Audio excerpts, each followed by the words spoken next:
first billion years of the post-nucleosynthetic period are known as the heliohydroic epoch. Although populated by a few species of simple atoms, the early universe was dominated by the atomic families hydrogen and helium. These elements had become established with considerable speed and continued to proliferate. By the end of the heliohydroic epoch, at around n, where Q equals 1, vast hydrogen-helium supercolonies, or stars, had begun to appear. Many of these were small, slow-burning nano-ergodonodons. Larger colonies had also begun to appear. These colossal stars, known as red supergigagiants, contained enough initial energy for simple atoms to fuse their nuclei, creating complex elements, or heavy atoms. Every known element was formed within these giants, emitted over a period of around 2 to 3 billion years. This is known as the xenonucleosynthetic epoch, beginning at around n, where Q equals 1.3. By around n, where Q equals 4.7, this initial stage of nucleosynthesis had subsided, marking the beginning of the post-nucleosynthetic period proper. At this time, molecular compounds had begun to appear and were beginning to form larger bodies within nebulous clouds, or circumstellar protosystems.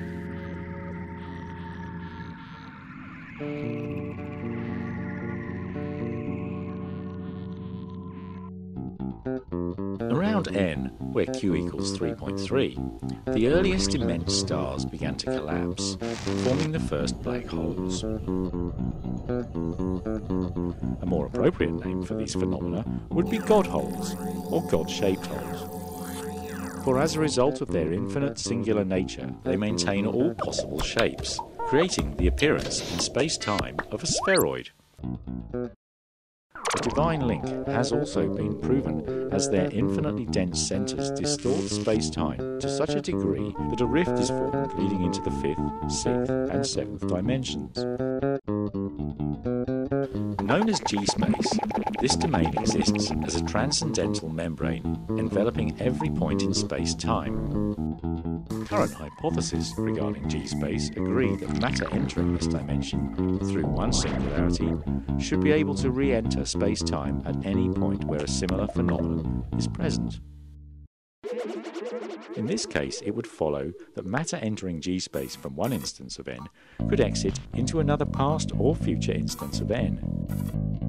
However, since any object passing into a black hole is reduced to its component particles, it would not necessarily be reconstituted when emitted back into space-time. So unfortunately, this is not likely to provide a possibility for time travel until a method is found to control the relative position of particles across different sets of dimensions. In some cases, the relative decompression travelling retrogressively through a singularity would cause matter to be emitted from black holes as energy. This is thought to be the method by which God is able to relocate energy from an abundant instance of n to a point at which there is an insufficient linear source, providing the conditions for some of the more improbable events in space-time to occur. For example, the genesis of life on Earth.